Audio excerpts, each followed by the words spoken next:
Wogi there. Idiot. You know that kind of thing. Those languages shouldn't come from your mouth. Now, I will tell you, why do people fall to peer pressure? Should I tell you? Yes. Number one, acceptance. You want to be the reigning boy in school. I'm not on call to a video game. After you been trouser, now I guess that insult this teacher now. The happening boy. And then for the girls, she came my boyfriend. I am Durun Didi, the coordinator of Enugu branch, Federal Government Girls College, Lejja, Alumni. We recently organized our community service where we go to schools talking to young people on sensitive topics like peer pressure, morality, and self-development, even life after school. There are many reasons why we are doing or why we did what we did. First of all, we looked at the society we live in and we saw that there is so much moral decadence. It wasn't that way. And coming from our background, we know how we were trained, and we felt it was necessary to change the things we're not comfortable with, the moral decadence. We said to ourselves, if we actually grew up in a background where we turned out to be very decent citizens, the onus lies on us to replicate what we have. And so we decided to go to schools to talk to them on responsible life. We were also inspired by things we hear on the radio. I give you an instance. There is a radio station called Dream FM, and one of the days we were listening, it is a program called Ochichobodo, and they said that most of the rural schools don't have books. They don't even have teachers or people who come to talk to them on life as an adult or a responsible person. And we said to ourselves, I think this is where we'll have to fit in. You know, we'll go to such schools and bridge that gap, be that source of change. My name is Onya Chinonso Amogepinet Ni Anibweze. I am one of the project coordinators for the community service project we just finished. My role actually was to help in getting things together alongside with others that also helped in the preparation, So, and also I was one of the key presenters, the key speakers in each of the school we went to. Being a primary speaker, you have to have all those topics offhand so that you can be called up at any point in time to come and present a topic. So that's one of the things, the roles I played too. And the highlight for me in the schools we visited was the very first school. They brought the questions the students asked.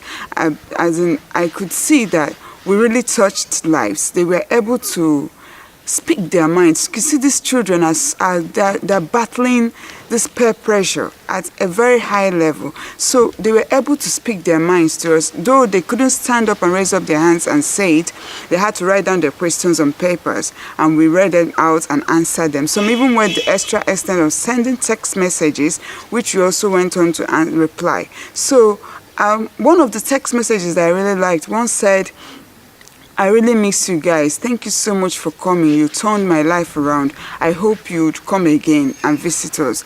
And then one of the schools, the principal was practically crying, so to speak. He said he's so impressed that he was overwhelmed with our presentation, that he wouldn't understand what the battles he fights with these children every time they come to school, that he's always calling policemen to come in and break up fights and stuff, that he would really love it if we make it like a consistent thing. My name is John Ekpa, principal of Community Secondary School, Ugogonike. The old girls of Federal Government College, Lejja, they were here, and their coming is timely. Actually, from what they've given to the students, really, I'm impressed. The students they are really happy with with the lectures, with the advice and the sensitization given to them. And I thank God for their coming. We have just resumed for a new session, and their coming is timely. And with the discussions and the sensitization, actually it will go a long way to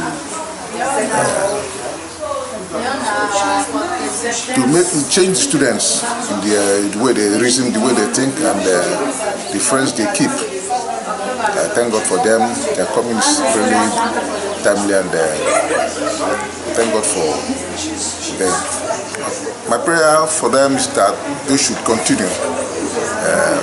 I would equally want them to visit the school from time to time, maybe once in a session, at least to sensitize the students.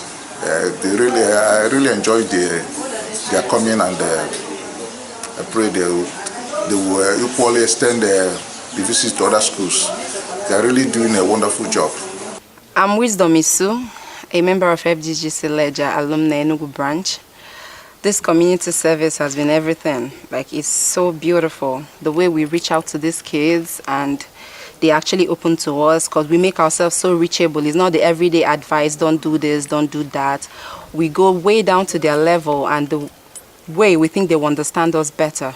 We reach out to them on how to deal with pressure, on how to deal with not loving yourself, a lot of things.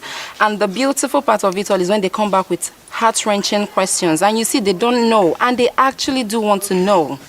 Like, it's been we all got emotional at a point when the principal of one school asked us to please keep coming. We don't have to come with our gifts.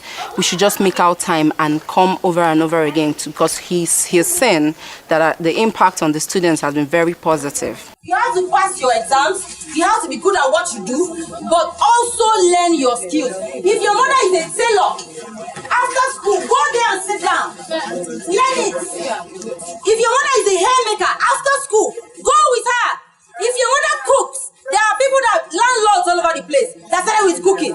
Yes. You cannot from here and become a landlord. Anybody who tells you on social media that after school, in a twinkle of an eye, you will meet a bag of money somewhere, that's a lie. My name is Abu Iman. I'm SP of CSS Ugogoni. I'm very happy for what they have done today, for what they have taught us today. We say that as they want to go back to their parents, so may God protect them and guide them in Jesus' name. So I would really say that this community service project was an amazing one. It was divine. I saw the hand of God in it. I think the whole process was so much fun, and it was fulfilling, really. The fact that we were talking to people who actually were yearning for what we were saying, they needed to hear this come from us, and we saw the change. They were asking questions. They needed people to fill in this vacuum for them. I give you an instance. We had someone who asked us, is it possible to live a good life considering the fact that all the people you see are bad? You know, and there were other people asking questions like, how do I stay away from bad friends? How do I become a better person? So you see, people are actually looking for reasons to become good or to have a change of lifestyle. And for us to have supplied that answer, I found this so fulfilling. For us to lead people away from their evil lives, you know, to a better life. I found that very fulfilling. The joy, the screams, you know, the exercise, it was so much joy, you know, that you're talking and people are responding, and the whole process is just fun. Yes, it was. It was a humbling experience, really. It was a humbling experience because it's made me see that actually that even in my little home part of the world, I can I can make a great impact in people's lives. In our own little part of the world, we are making a great impact in the lives of the children. Who knows? One day, one of them might be the Barry Jonathans or the Obi Ezekwesilis or the Ngozi Okonjo-Iwealas. They will come out from that school. Self-confidence. Believe in yourself. I am not the first in the class, man. I'm a washer, and so I'm important. Strive to be the best of what you are. Self-confidence, self-love. WhatsApp. Please come and talk to us. Are you sure they want me to talk to you? Yes. If you're sure, say WhatsApp. WhatsApp.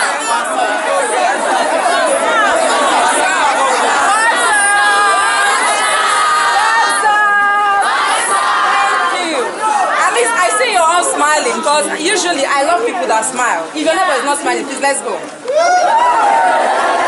My role was mainly on self-love, teaching them how to love themselves. My character varied. I was smile at a point, I was WhatsApp at a point. It was such a beautiful role, and I blended in. I'm a bit of a crazy person, so it was quite easy to blend in and be happy with them because we made them smile, we made funny gestures, and they so loved it all. So I wouldn't really say reaching out to them was a challenge for me or playing my role. I think I liked what I did. It was fun for both us and them. My name is Enichianyang Helen.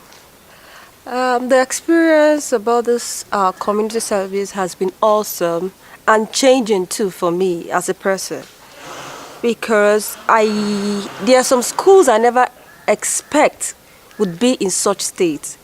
Some questions I never expect could be asked. Some things I never expect could be seen, but those are the practical things we faced when we went to visit those schools. So it's been an awesome experience for me, and it gave me a good change, a positive one at that. During my presentation, I took the name Easter, and I tried to explain to them life after school, what you expect after school, the challenges after school. You don't just expect a bed of roses, you come out and then you get popped up in a society of everything available. So you have to walk your way through life by starting something small and what you enjoy doing. I call us smart and brilliant ladies in pink, making the world a better place, one thing at a time. This community service is everything. Like, it needs to thrive. It needs to thrive. It needs to be supported, because what we do is beautiful. Honestly, I wish we could do more. It's so bad it's once a year, and once it's done, we all miss it. So first of all, we became so creative with our job. We knew that if we were to appeal to the youth, we had to have some touches of entertainment. And we also understand that the young people we're talking to don't really have that time to give to you, and so if they have to give you that time, you've got to pay for it. And by paying for it, we made sure it was fun. For instance, we went on such names as Indomie, 30 billion. We went on names like Hot Rice, Good Child. We looked for names that are catchy, something you won't forget in a bit. You know, when you hear names like 30 billion, knowing fully well that just recently Davido released a song, you know, the song 30 billion for your account to you, and then we know that once you hear that, you know, it flashes, and because of that name you remember a lot of things we've said, and it sticks forever. So that's why we decided to make it creative and entertaining. And at some point we saw ourselves dancing on stage, you know, just to send a point. You know, we got so dramatic. At some point we exaggerated the truth, you know, whatever means to make it, you know, entertaining and to drive our points home. That's what we did. Okay, so here's the problem. The funding was a big challenge. So first of all, we taxed ourselves, because come on, it's a passion. It's something you want to do. So it begins with you. You've got to make sacrifices. And so when we saw that we couldn't take it that far, we decided to appeal to people. We wrote letters, we made calls, we sent messages, and, you know, we followed up, not just sending this. And we sent a video of what we've done in the past. And a lot of people had, you know, they connected with this video and they saw the important, you know, considering the fact that what we're talking about is something that will benefit the society. And so when people hear all of this, they are moved, you know. So that's how we got the funds that sustained our exercise. We are all still starting up. None of us, it's not been up to 20 years any of us graduated from the school. So raising the funds to run this project wasn't easy. We had to go around, we taxed ourselves immensely. We went around asking people for money. Some were forthcoming, pledges were made, some weren't fulfilled and stuff. So the major issue we had was raising the funds we needed for the the community service. On our own, we wouldn't be able to do it because we still have young members that just graduated. We have members that recently graduated, like 2016, 2015. These ladies are yet to even gain admission into the university. So someone that is not even working, how do you expect that person to raise money? And the project costs a lot of money because the students, when you go to schools, we have to, the logistics, getting transportation and all whatnot, preparing the materials. And when you get to the school, you have to give the children incentives. You give them books, you give them writing materials and novels, lots of stuff. You understand? So the major challenge we faced was the funding. That's the major challenge, actually.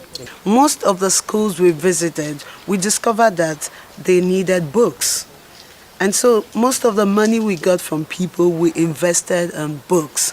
We bought a lot of books, textbooks, notebooks, pencils, pen, boxes, pens, and then we got sponsorship from companies like Indomie, Hypo, Dano Milk, and a lot of them. We're so grateful to those people. Let me tell you a bit of what happened.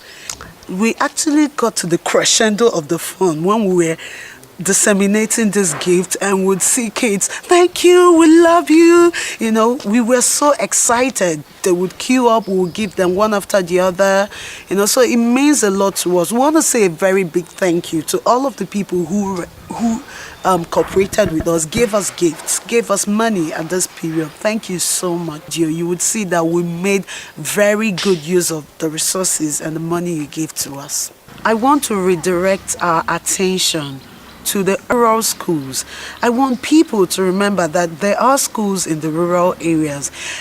A lot of activities go on in the urban states, schools, but the rural schools are neglected. I want people to wake up, people to take it up as a challenge, to visit those schools, support, buy them books, get them uniforms, get them, whatever you can lay your hands on. They need your attention. All of those assistance we give to schools in the urban area, we can do that to the schools in the rural area.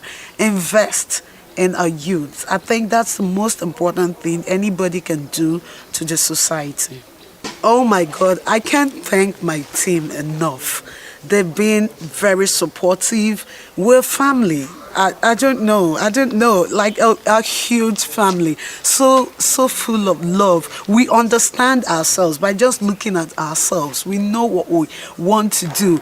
And then we just have this cooperation. I want to thank them very well. I don't even know who to call and leave the other. We've been so powerful, so energetic, so hardworking, so beautiful. We've been cooperating. So thank you so much for being there, for being a part of this family, for being so loving, generous with your time, with your money, with your finances, with everything about you. Thank you so much. And to our sponsors and our supporters and our well-wishers, I can only pray that God blesses you. I don't know. Thank you so much. We love you. We love you.